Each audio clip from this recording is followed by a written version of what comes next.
You know what's wild? Most people think fear is something they need to get rid of. But here's the truth. Fear isn't the enemy. Fear is your teacher, and if you ignore it, it just gets louder. Now here's the part nobody tells you. You're not afraid of the thing itself. You're afraid of what your mind is telling you about it. The Stoics figured this out over 2,000 years ago. They faced exile, torture, betrayal, and yet walked through life with this calm, quiet strength. Not because they were fearless, but because they knew how to train their fear. And today, you're going to learn how to do exactly that. No fluff, no fake motivational talk. Just straight-up tools you can actually use, starting today. By the end of this video, you won't be fearless. You'll be something way more powerful than that. Stoic. Let's go. 1. The definition of fear from a Stoic viewpoint. Fear isn't just panic attacks or sweaty palms. It's also that hesitation to speak up in a meeting. That delay before you ask someone out. That little voice that says, "What if I fail?" The Stoics saw this completely differently from how we're taught today. Modern psychology might call it fight or flight. But the Stoics, they called it a judgment. If you are distressed by anything external, the pain is not due to the thing itself, but to your estimate of it. Marcus Aurelius. That's the key idea. Fear is not caused by what's happening. Fear is caused by what you think is happening, or what might happen. Here's how Epictetus would break it down if he were alive today. You're scared of a job interview. The job isn't scary. The interviewer isn't scary. Your fear comes from your interpretation. If I mess up, I'll look dumb. I'll lose this chance. They'll think I'm not good enough. Boom. That's the judgment. And guess what? That judgment is optional. Now, this doesn't mean you'll never feel afraid again.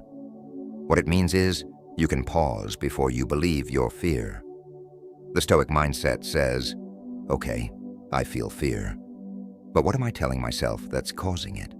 And is that story even true? This is how you take your power back. Fear might knock at the door, but now you don't have to let it in. 2.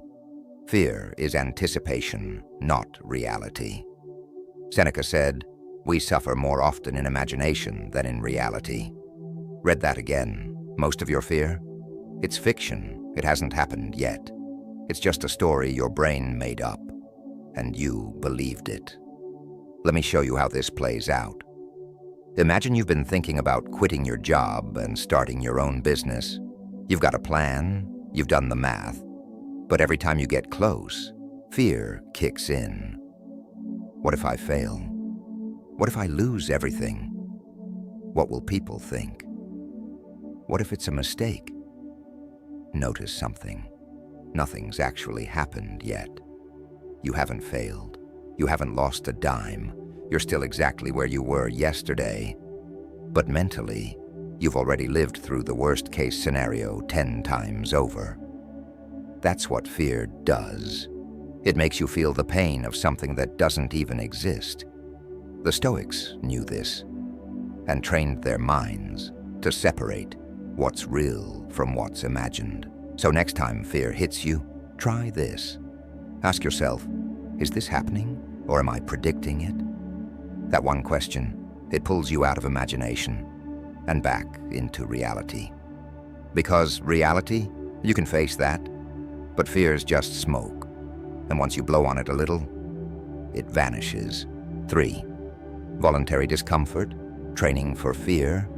If fear is anticipation, then courage is preparation.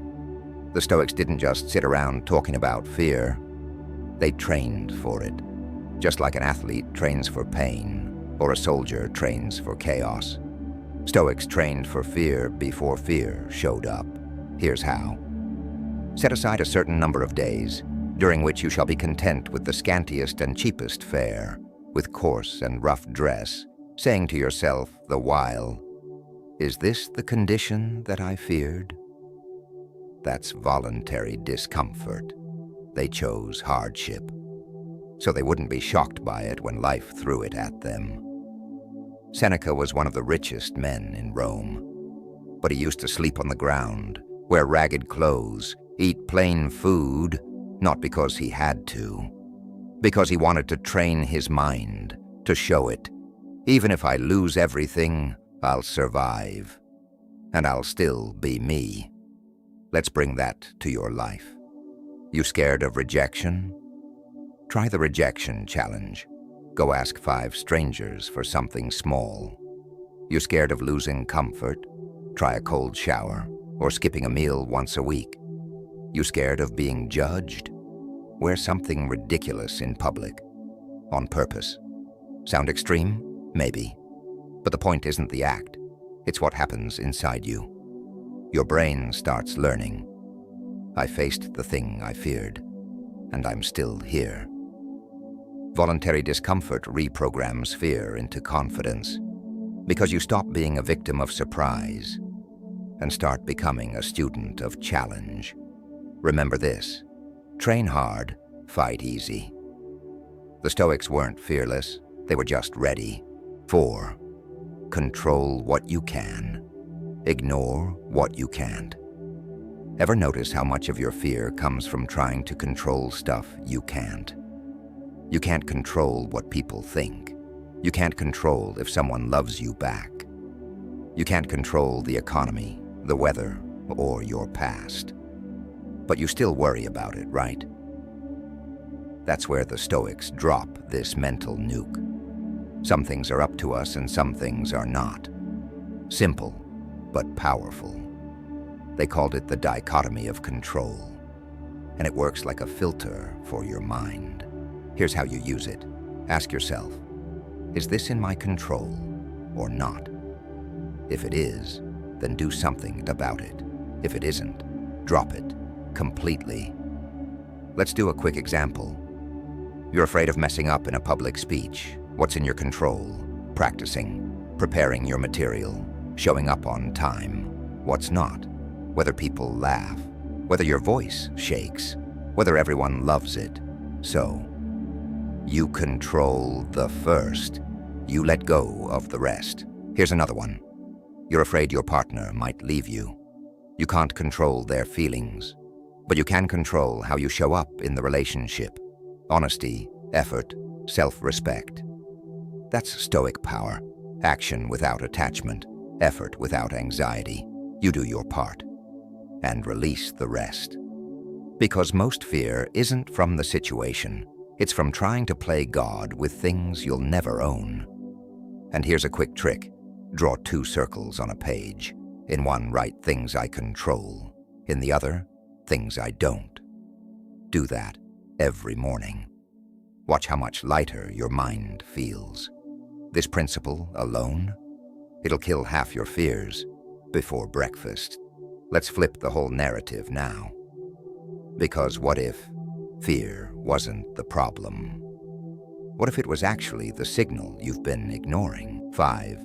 Use fear as a compass. Here's a crazy idea. Fear shows you where to go. Let that sink in for a second. We're used to fear being a warning sign. Back off. Danger. Don't go there. But Stoics, and even modern thinkers, flip that on its head. They believed fear often points to exactly what you should do. He who fears death will never do anything worthy of a man who is alive. In other words, fear doesn't mean stop. It means pay attention. Let's bring that into real life. You're afraid to start that business idea, probably because deep down, you know it matters. You're afraid to have that honest conversation with someone, because the truth means something to you. You're afraid to fail publicly, because success would change your life, and that responsibility is real. Fear is the body's way of saying, something important is here. It's like a compass, spinning fast, but always pointing at growth. One of my favorite modern takes on this idea comes from author Stephen Pressfield. He says, "Resistance will always point to true north. The more important a call or action is to our soul's evolution, the more resistance we will feel toward pursuing it." The Stoics didn't have Instagram quotes, but they lived this truth. They leaned into fear. They faced trials on purpose, not to suffer, but to become who they were meant to be. So next time fear shows up, ask yourself, is this fear or is this direction? Because sometimes the thing that scares you is exactly where your freedom lives. Let's slow it down and get introspective for a second. Because this next part is where transformation actually sticks. 6. Reflect daily. Stoic journaling. Now let me ask you this. When was the last time you actually sat down and wrote out what you're afraid of? Not just thought about it, not just vented to a friend. I mean literally put pen to paper and stared your fear in the face. Because that's what Marcus Aurelius did every single day. His book, Meditations, that was his journal. Private thoughts, private battles, him trying to understand his own mind. And here's why this works. When you write out your fear, something magical happens. You take it out of your head, where it's swirling around like a storm, and you put it on paper, where it looks smaller. Let me show you how to do it, Stoic style. Every night, take 5 minutes and write, what fear did I feel today? Be honest. I was afraid I'm not good enough. I was afraid to speak up. No shame. Was this fear based on truth or just imagination? Call it out. Most fears crumble when you question them. What would a Stoic do in this situation? Think of Marcus, Seneca, or even you, but wiser. What would that version of you say or do? That's it. Here's an example from my own page. I'm afraid I'm wasting my time with all this, that I'll never be successful. But that's a story, not a fact. I'm taking action. A Stoic would focus on the process, not the outcome. That small habit, it rewires your relationship with fear. You stop reacting blindly and start responding intelligently. And the cool part? You'll see patterns, you'll spot the fears that always come back, and learn to disarm them over time. Because when you face fear with clarity, it loses its power. And journaling, that's your sword. Let's wrap the core of this script with something practical and punchy. A mindset weapon you can pull out anytime fear tries to sneak in. 7. The Stoic mantra for fear. Here's the thing. You won't always have time to sit down and journal. You won't always remember the quotes or the principles, but you will have moments, split seconds, where fear punches you in the gut. And that's when you need a mantra. Something short, something sharp, something that cuts through panic and brings you back to power. The Stoics had these. They didn't call them mantras, but they lived by phrases that kept their minds anchored.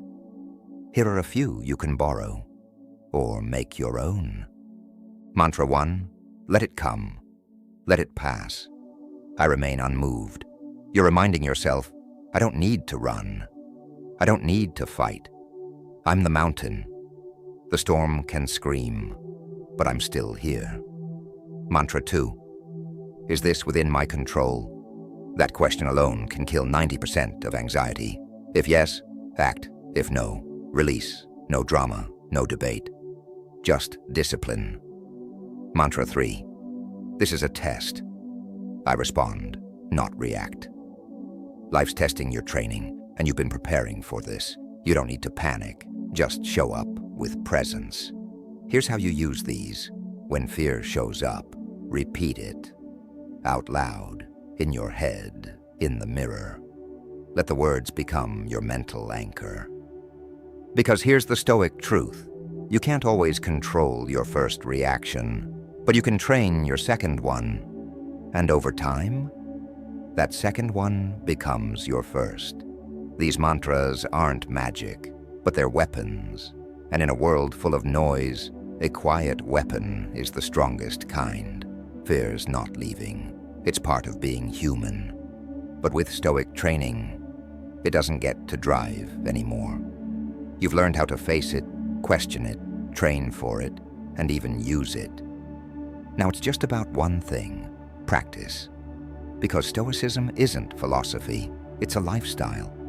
And the more you live it, the more fearless you become. So the next time fear shows up, don't run. Stand still, look it in the eye, and say, I trained for this.